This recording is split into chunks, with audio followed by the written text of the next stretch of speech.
Hello, hello, life path number twos. I hope you folks are doing wonderful. Welcome back to the Sapphire Spider Oracle channel. And I am so glad to bring you a new life path series.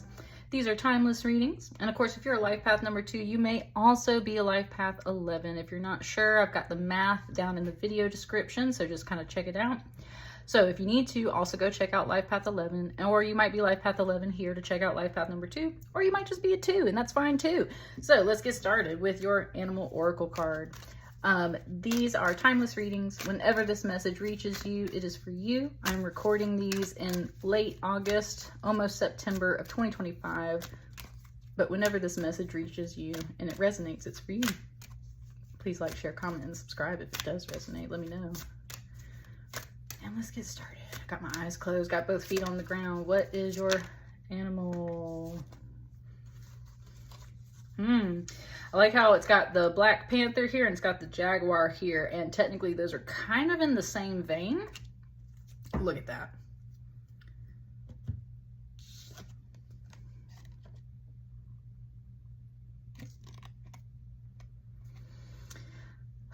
Jaguar symbolism is wholeness, divinity, and rebirth.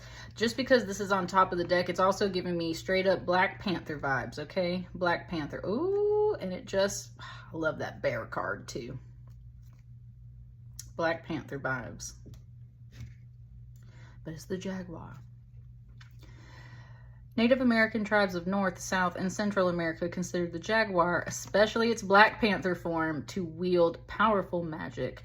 Shamans would invoke Jaguar power to heal diseases or exact revenge on an enemy. Pause. Before we even go there, it's giving me Apocalypto, and it's giving me the end scene, close to the end scene, where dude runs back, he escapes, and he gets back to his jungle, and he's being hunted by those other people, and he turns around, and he looks at him, and he goes, "I am Jaguar Paw! This is my land! This is my father's forest! He hunted it before me, and my sons will hunt it after me, and blah, blah, you come and get it!" Like, it's that whole thing. He's like, ah! So there's a bunch of that energy. Shamans would invoke Jaguar power to heal diseases or exact revenge on an enemy. The cross in a circle design in this painting is an ancient motif that has represented divinity or eternity in many civilizations. The depiction of jaguars among the Mayan and Olmec civilizations of highland Mexico often incorporated a cross framed by a cartouche. This iconographic device was a symbol of sky, heaven, and divinity. So we got that here. The painting also shows a white human face appearing below the black jaguar, which suggests a polarity, a tension of opposites within the framed whole. Olmec art forms often showed two jaguars together, suggesting a similar polarity or dual nature. At times, the jaguar was shown engaged in intercourse with a human, a reference to the mythical origins of these jaguar people. Ooh, it just brought a lot to me. Based on things that I've said lately. And when I just looked over here on my wall, there's literally a tiger on a picture that I just made eye contact with. So big cat energy for sure. The whole Apocalypto thing, Black Panther thing, kind of the whole rising up to protect your people type of deal. Defend your land. And that's where it keeps talking about this polarity. And it was talking about the white human face with the black jaguar. There's certainly a lot of racial tensions going around, at least in the US right now. So if you're feeling that, then I would say that's definitely coming through for you. And that's where there is kind of this, again, coming back to the fact that this is life path number 2, and some of you guys are also life path 11. It's coming back into that. Life path 11's message was the fact that there was multiple aspects that come together as a whole picture to make you who you are. And I'm kind of getting the same sense right here off of this card. It's just like there's several aspects, at least a polarity here in this message, talking about that duality, and that is everything that a life path 2 usually has to work through, is that polar opposites, that duality. Woo, fell in my lap.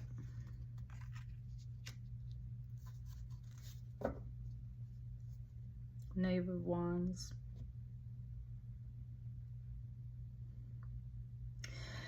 Very interesting. I am a teacher and it said a new student. So this is a new student.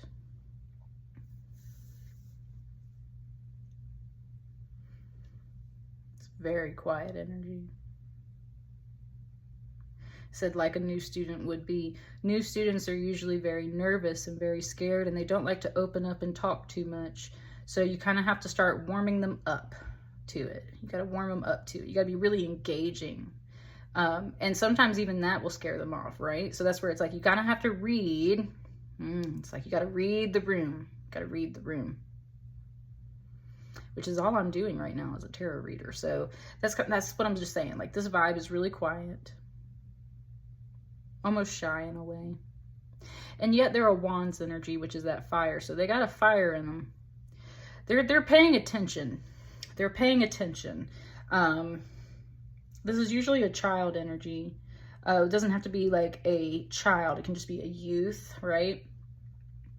For some reason, it just brought to me Jacaerys from House of Dragon. The Rhaenyra's oldest son that is the heir to her kingdom, right? Brought up him for a second. That's what I mean. Like, think of that age is what it's showing me. Think of that age. He's a teenager, but he's still kind of young.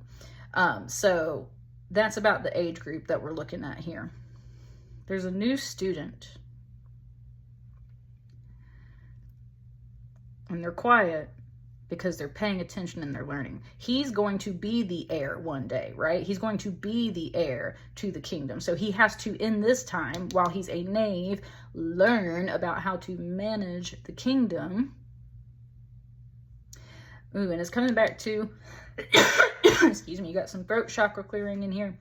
It's coming back to that apocalypto thing, right?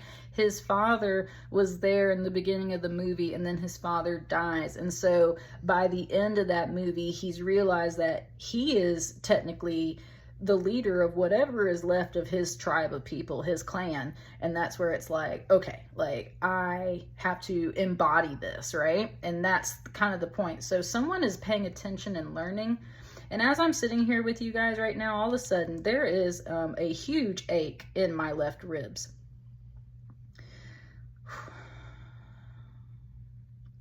Like a cramp. And I'm literally just sitting here. I shouldn't have this cramp. So there's a pain. So I mean, someone reading the room, and it's also reminding me of the spear in Christ's side is what's really coming to mind. So I mean, this person is learning. This person is paying attention.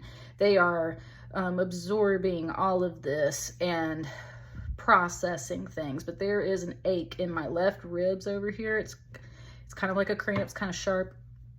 And it's just kind of bringing up a couple of different things. It just says someone is wounded. It said someone is wounded. It said someone is wounded.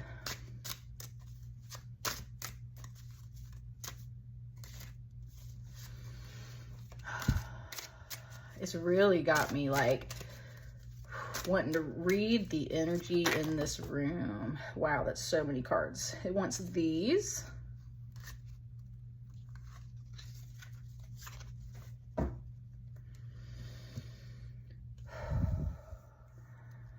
Okay, that pain kind of went away now.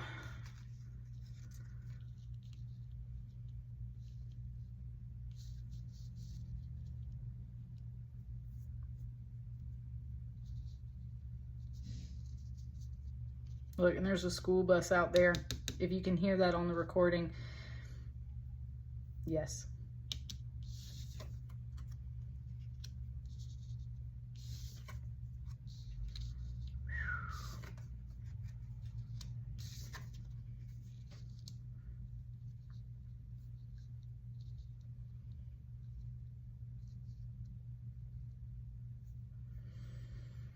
It kind of came back.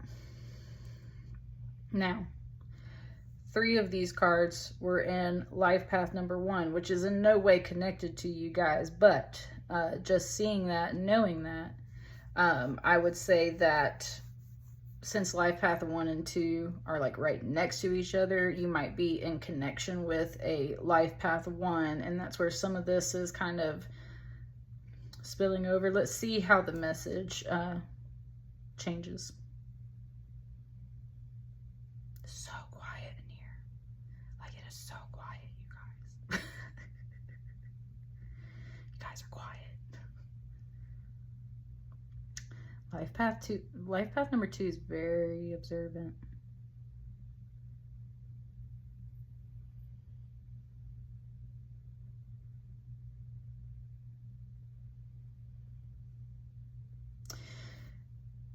It just gave me like the never-ending story over here. It showed me the horse Artax and oh god, why Atreyu and Artax.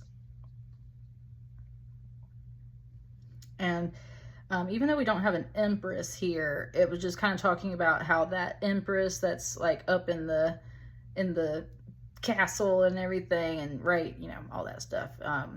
And he's got to walk through those winged griffins at that one point to like get to her, and that's what I mean. There's kind of this never-ending story vibe off of this, as if reading the pages makes the story come to life, which is kind of what like tarot is like, right?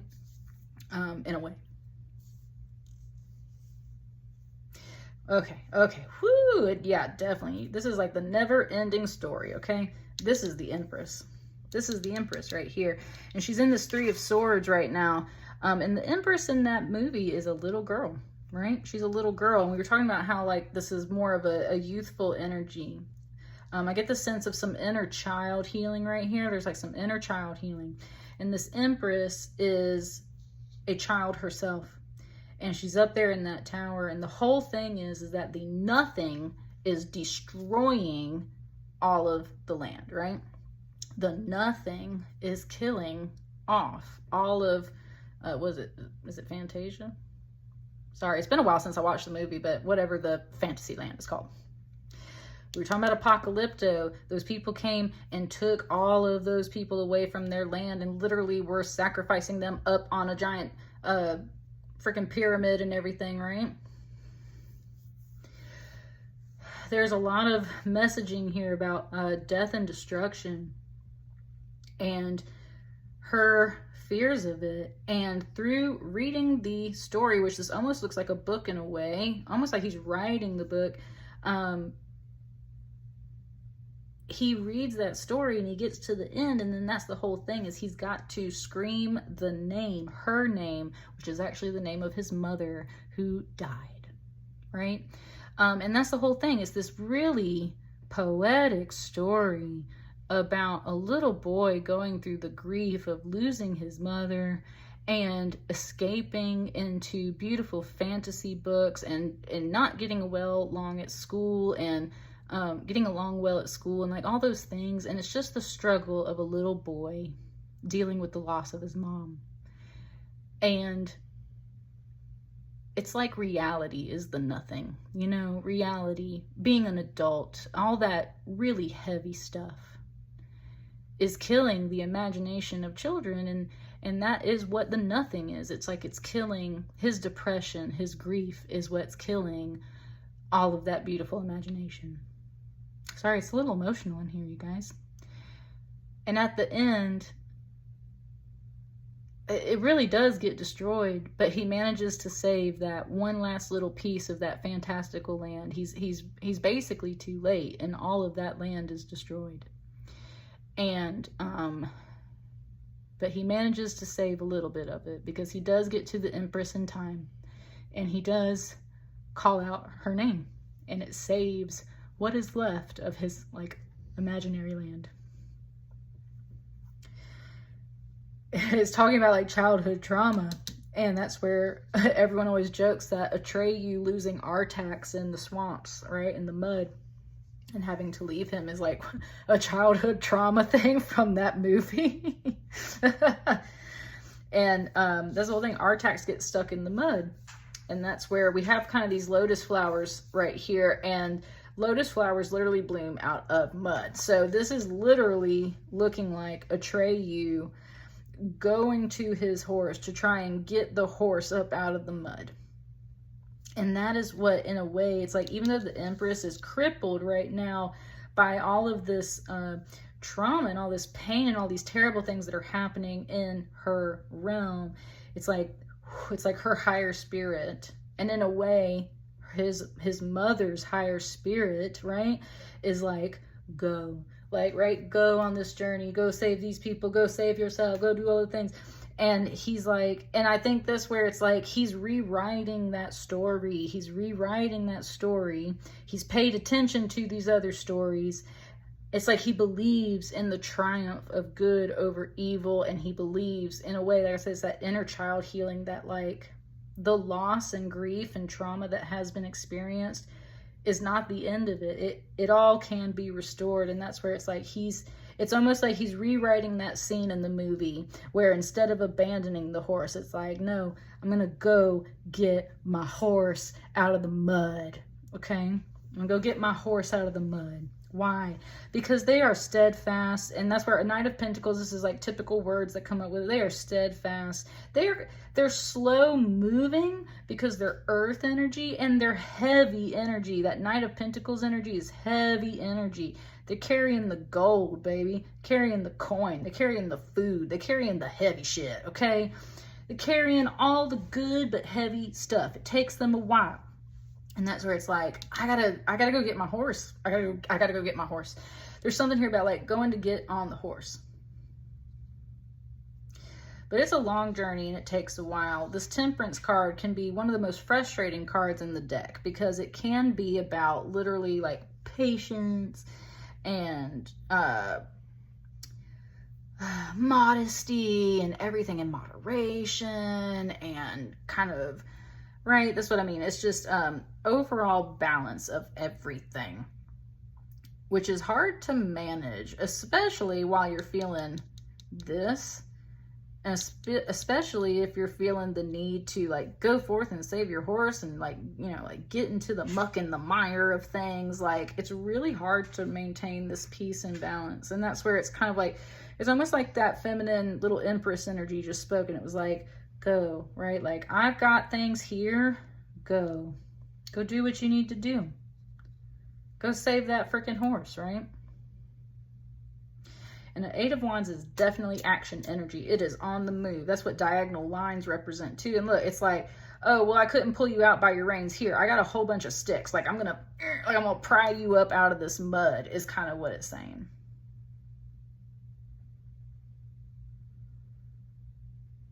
Your life path number 2, you're like learning things about yourself, I think, on a higher level. And it's like you are trying so hard to work through some grief and some trauma and some pain and rewrite your story. And it's very much based on these stories where all of the land is being like decimated, right? All the beauty is being decimated. All of these things are being decimated. And it's like, but I absolutely refuse to leave these things behind, leaving these Knight of Pentacles behind, leaving all of this behind. It's like, if you can't meet me here, well, then I will go to you, right? That's a vibe, life path number 2.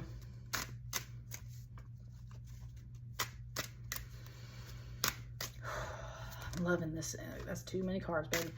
I was gonna say, I'm loving this reading so far for you guys. This is a really good reading so far.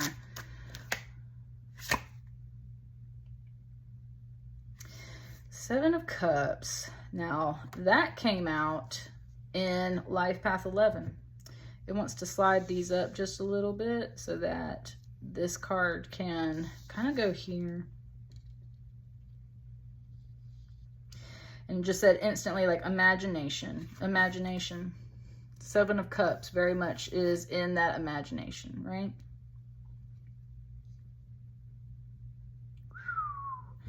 Woo! Man, he's not even here in this reading. Well, maybe over here. It just gave me Dumbledore from Harry Potter. And you know how like they show up in the wizard cards and then they disappear? It was literally like Dumbledore just stepped in for one line and then freaking stepped out of the reading. It was crazy. It's talking about imagination. And there was kind of like this feeling of like, yeah, that's all up in your head. And a lot of people discredit all of that stuff. But if you're a spiritual person, that's where the magic happens, right? It's up there in your head. Like quantum physics, I could go on for, just like I could go on forever. The magic's up in your head. It is the imagination. That's the whole point of the never-ending story, right? Is understanding like that beauty and that magic is what creates all of the realm. And it's so vital and so necessary, especially on like inner child healing for children. Like that imagination is so necessary. And that's where it's like, that's what has been like under threat.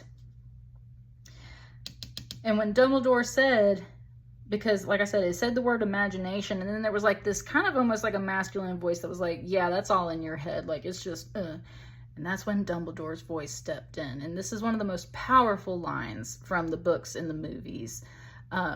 It's that moment in the 7th Harry Potter movie where Harry is dead and he is in that kind of in-between space at the like train station of heaven, right? He's like in that space and Dumbledore's there and he's having a whole conversation with Dumbledore, and then he literally looks at him and he goes, well, so sir, this is all just happening in my head, isn't it? And Dumbledore says, well, yeah, but that doesn't mean that it's any less real. Love me some Dumbledore, right? Like, oh Lord, that's what I mean. Is this all happening in your head? Maybe, but that doesn't make it any less real. Look at her. 3 of Swords is always in the heart and the head, and especially in this deck, it is in the head. This is all in your mind, but it doesn't matter. That mind-body connection, that mind-body-spirit connection is like inseverable. If it's in your head, then it's in your heart, and it's in your body, and it's in all of these things. And that's where, like, it doesn't matter if it's in your imagination or not. These things are real. And that's both to give credit to any grief or pain or trauma that you are feeling and have been dealing with. And that is also to say that you can correct the flow. You can rewrite the story. It doesn't matter if you only sit around daydreaming and imagining these things. That is where the magic is. That is where like the optimism of a 7 of Cups comes in. It's like you can literally imagine and manifest and create anything you want to see in reality.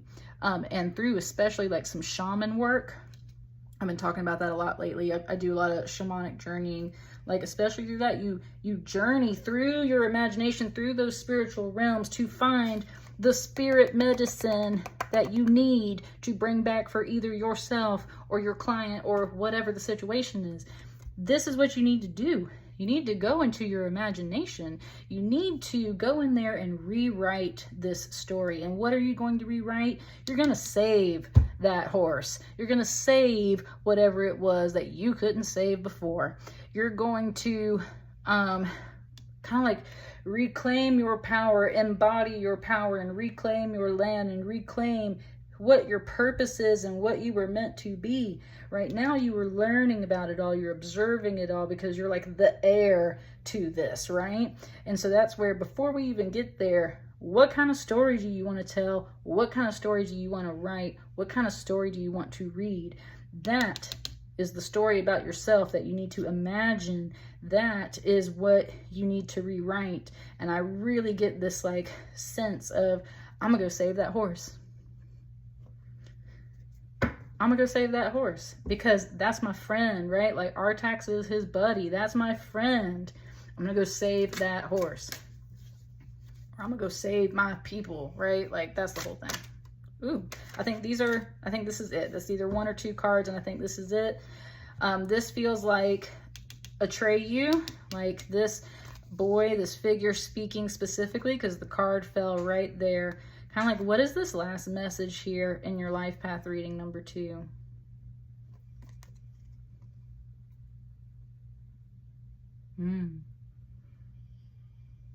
This 8 of Swords. But I'm afraid. It's simultaneously I'm afraid and kind kind of like having your strings pulled. We have an 8 and an 8 here. That's what I mean. Atreyu doesn't just wildly go off into the nothing. He's definitely scared sometimes, and that's why he goes to like go seek and ask questions, right? And he runs into all those friends and everybody that kind of helps him along the way, but they're all experiencing the same thing, the nothing. And that's where it's like, look at all these swords starting to block off the space. It's like the nothing is just encroaching and coming in all the time. It's literally like right on top of him. Okay, it's like right on top of him.